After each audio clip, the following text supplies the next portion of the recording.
Cuban Ministry of Foreign Affairs has announced that the United States is intensifying its campaign against Cuba's international medical cooperation. The US economy contracted at the fastest rate in its history in the second quarter of 2020 due to the impact of the coronavirus pandemic. Dozens of volunteers in Armenia queued outside conscription centres amid heavy fighting with Azerbaijani forces. From the headquarters of TeleSUR English in Havana, Cuba, this is From the South, I'm Katrina Goss. We begin in Cuba, where the Ministry of Foreign Affairs has announced that the United States is intensifying its campaign against Cuba's international medical cooperation. In a statement, the ministry noted that the US government has unleashed a campaign of pressure and blackmail against the Pan-American Health Organization as part of its attempts to discredit Cuba's internationalist efforts.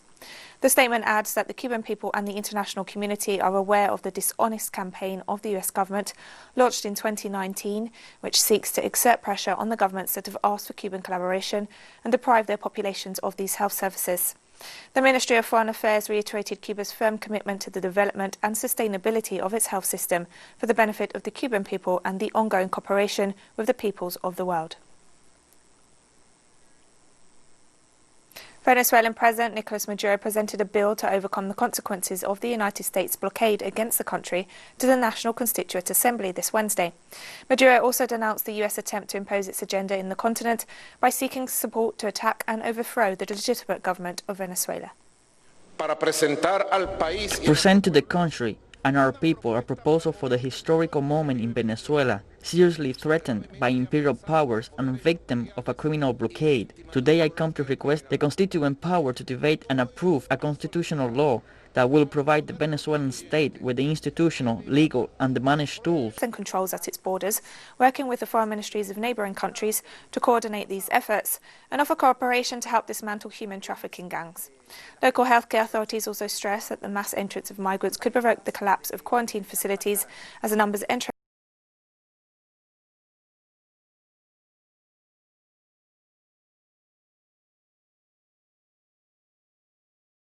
the country exceed the number of available beds. Chile is home to about 1.4 million immigrants who come mainly from Peru, Colombia, Venezuela and Haiti. They represent up to 7% of the population of the country. The move ups the xenophobic rhetoric against this sector of the population. People who are illegally entering the country are committing a crime, and in correspondence, we need to create fast procedures to expulse these people from the country. But what is it we are going to do? As the Minister of the Interior has indicated, we are going to strengthen the control over the borders, which is particularly extensive. We are going to continue working with the foreign offices of the neighboring countries precisely to coordinate efforts in order to stop these entrances, and will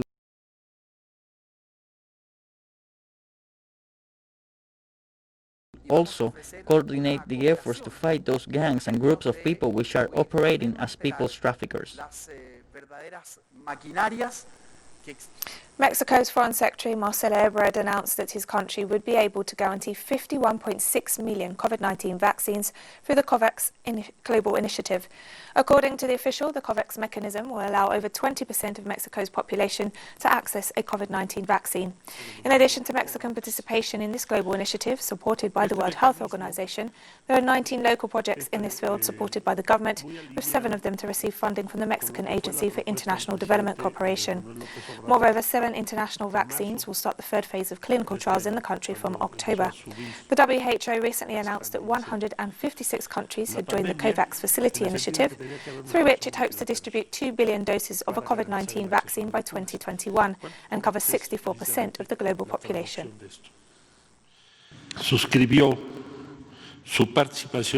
Our country subscribed its participation in the mechanism denominated COVAX. It is a mechanism very aligned with the first proposal of President Andrés Manuel López Obrador in March of this year, because it coincides with our intention to solve the vaccination by multilateral means. The commitment that we have signed is that the vaccination of 20% of the country's population will be covered, and this is the same to 51.6 million doses. Argentina's Supreme Court of Justice has decided to postpone the replacement of judges involved in the case against Vice President Cristina Fernández, who were elected under the previous administration of Mauricio Macri. The current government, its parliamentarians and the Council of Magistrates argue that three judges, Leopoldo Brugia, Pablo Butesi and Germán Castelli, were irregularly placed in federal courts by former President Macri and consider it necessary to remove them from their current posts to correct the situation. The latest ruling was adopted after groups opposed to current President Alberto Fernández's government surrounded the house of Judge Ricardo Lorenzetti, one of those to decide on the move in a threatening manner. This Wednesday, the Argentine creator of the beloved comic character Mafalda, known by his pen name Quino, passed away at the age of 88. Joaquin Salvador Lavado began his comic work in 1963 with a book of cartoons titled The World of Quino. But it was not until the following year that he catapulted to fame upon creating the innocent, intelligent and ever-curious character he named Mafalda. The eternal 6-year-old was something of a child prodigy who was deeply concerned for humanity and world peace. The character's self-titled comic strip has been translated into more than 30 different languages, has been adapted into a cartoon series, and was even chosen by UNICEF to illustrate the Convention on the Rights of the Child. The US economy contracted at the fastest rate in its history in the second quarter of 2020, as gross domestic product fell at a rate of 31.4% due to the impact of the coronavirus pandemic. According to the US Department of Commerce, in its third estimate of GDP, it saw the deepest drop since the government started keeping records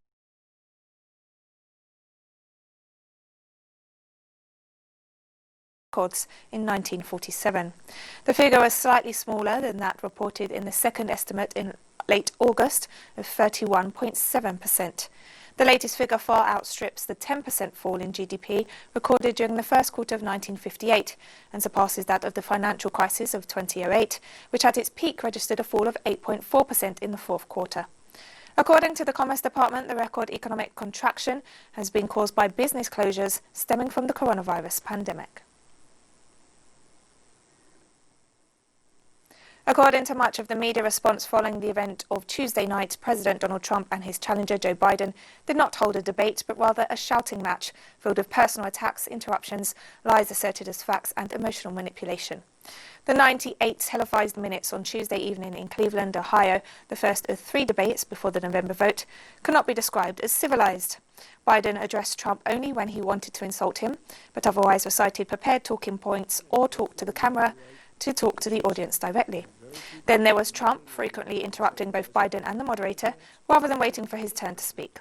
Trump repeatedly brought up a Senate report accusing Biden's son Hunter of receiving multi-million-dollar payments from Ukraine, China and Russia, which Biden kept repeating was not true. Opinion polls suggest Biden has a steady single-digit lead over President Trump. Polls also suggest 1 in 10 Americans have yet to make their mind up on how to vote, but analysts said Tuesday night's debate probably would not make much difference. Gentlemen, a lot of people. On Wednesday, Beijing said it firmly opposes the United States making an electoral issue out of China, as was seen in the first presidential debate in which both candidates, Joe Biden and Donald Trump, brought up China when speaking on issues such as economic policy and the country's coronavirus response. We are firmly opposed to people in the US making an issue out of China in the election campaign. Facts have shown that the US accusations against China are groundless and untenable.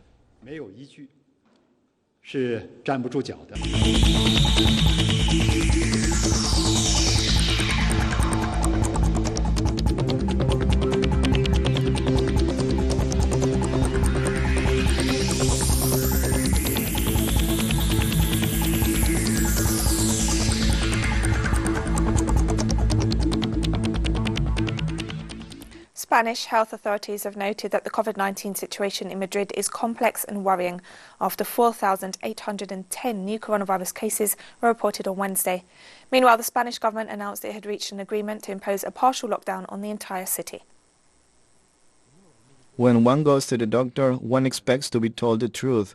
As health minister, I speak on behalf of the Spanish government, and health is the top priority.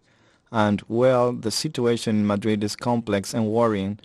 Madrid has, according to the new data today, 4,810 new cases. It is the second highest daily increase since the start of the second wave. The cases in Madrid are 43.7% of the total diagnoses in our country. British Prime Minister Boris Bradford or anywhere else in the country, and we work very closely with local authorities to ensure that we have the right mix of the approach that we adopt. But frankly, when you have the virus going up in the way that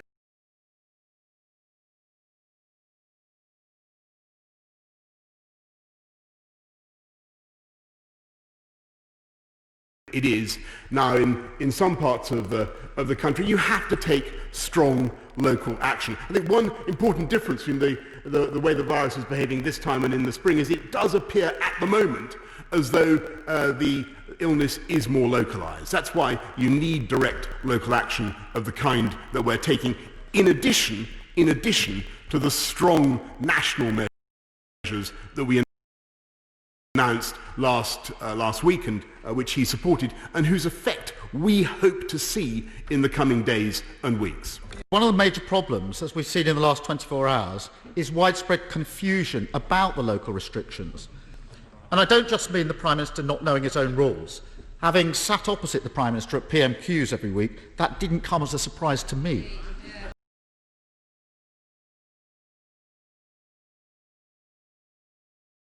But let me quote to him the Conservative Council leader in Bolton, the Conservative leader.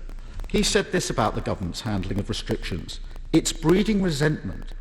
It's become too complex, too complicated. People feel very let down and very frustrated and very forgotten.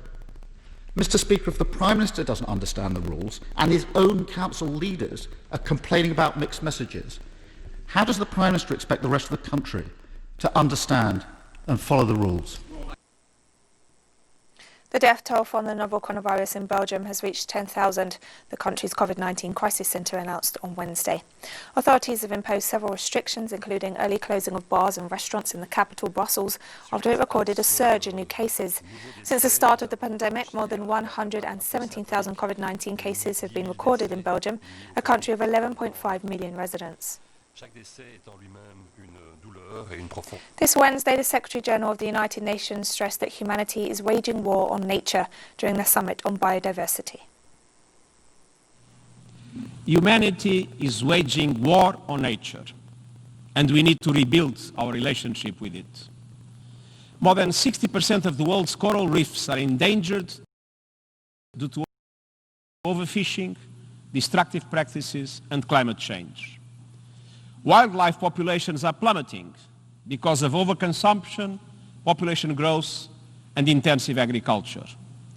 And the rate of species extinction is accelerating, with some 1 million species currently threatened or endangered. Deforestation, climate change, and the conversion of wilderness for human food production are destroying Earth's web of life.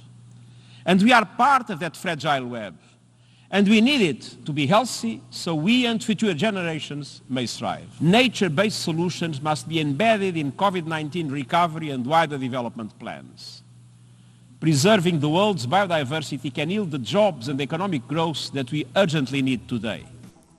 Dozens of volunteers in Armenia queued outside conscription centres on Wednesday amid heavy fighting between Armenian and Azerbaijani forces over the NagornoKarabakh region. Leaders of the two countries brushed off the suggestion of peace talks on Tuesday, accusing each other of obstructing negotiations over the region, with hundreds killed and injured in 3 days of heavy fighting. The Armenian Prime Minister said Wednesday his country was striving to avoid a further deterioration of the conflict. Meanwhile, the Azerbaijani president said that Baku was committed to negotiating a resolution, but that it should be based on the principles brokered by the Minsk Group, which was set up in 1992 by the Conference on Security and Cooperation in Europe to resolve the conflict.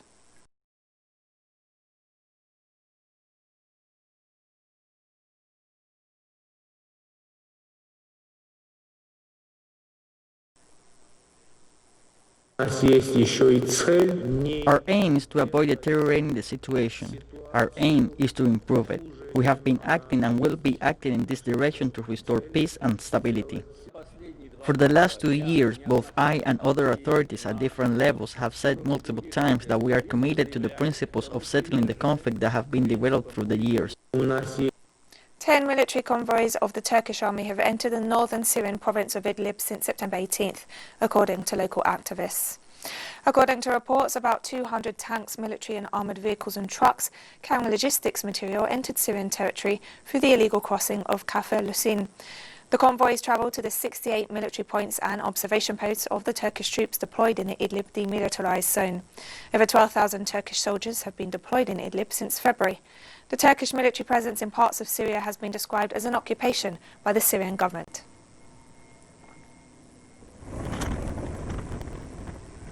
Offering an update on the situation in Libya this Wednesday, United Nations authorities noted that delegations representing the government of national accord and the Libyan Arab Armed Forces had concluded 2 days of security and military talks marked by responsibility, transparency and mutual trust. They addressed a number of pressing security and military issues, including confidence-building measures, security arrangements, and tasks and responsibilities of the Petroleum Facilities Guard. The mission welcomes the outcomes reached during the discussion. UNSMIL hopes that this positive development will contribute to paving the way towards a final and lasting ceasefire agreement.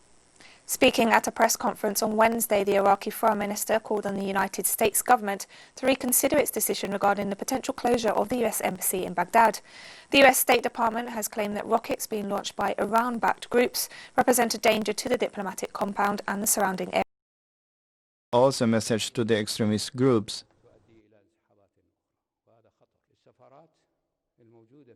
All embassies in Baghdad fall under the responsibility of the government, and the federal government is responsible for protecting the official missions.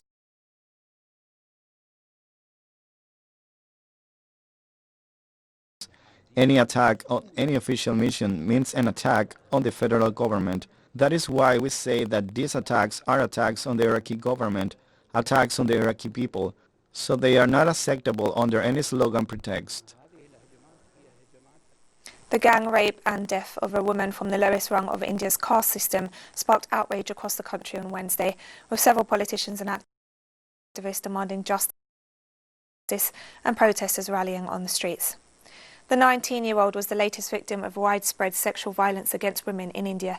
The victim, who belonged to the Dalit community, was raped by 4 men on September 14th in the northern state of Uttar Pradesh. The woman's family told local media that they found her naked, bleeding and paralysed with a split tongue and a broken spine in a field outside their home.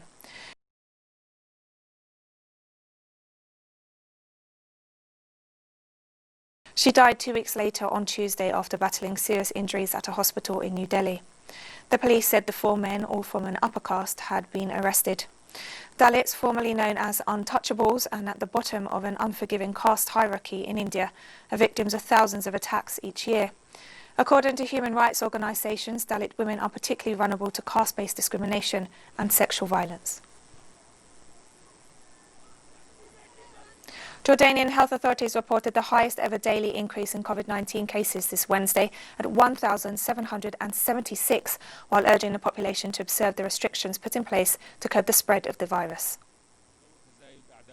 In light of the increasing number of infections and within the policies and protocols to contain the coronavirus pandemic, we confirm that quarantine and home isolation will be adopted as a basis for dealing with those infected or suspected of being infected with the coronavirus during the next week. Prime Minister Dr. Omar Razas issued today the Defense Order number 17 of the year 2020, under which Defense Orders number 8 and 16 have been amended to toughen penalties for violators of the measures imposed by the competent authorities. Following the review and evaluation, decisions were taken regarding mosques and churches. They will reopen their doors according to specific mechanisms that will be announced by the Minister of Awqaf and Religious Affairs and by the President of the Jordan Churches Council shortly. Also, specific requirements and conditions related to public safety and precautionary measures have been reached to reopen restaurants and cafes. South African authorities have announced the reopening of the country's borders to all African nations starting on Thursday, while banning international travellers arriving from countries with a high prevalence of COVID-19. You have to go into a state-identified facility. You have Now we've come to the end of this news brief, but remember you can find these and many of our stories on our website at telesurenglish.net. And you can also join us on social media, Facebook, Twitter and Instagram. For TeleSUR English, I'm Katrina Goss and thank you for watching.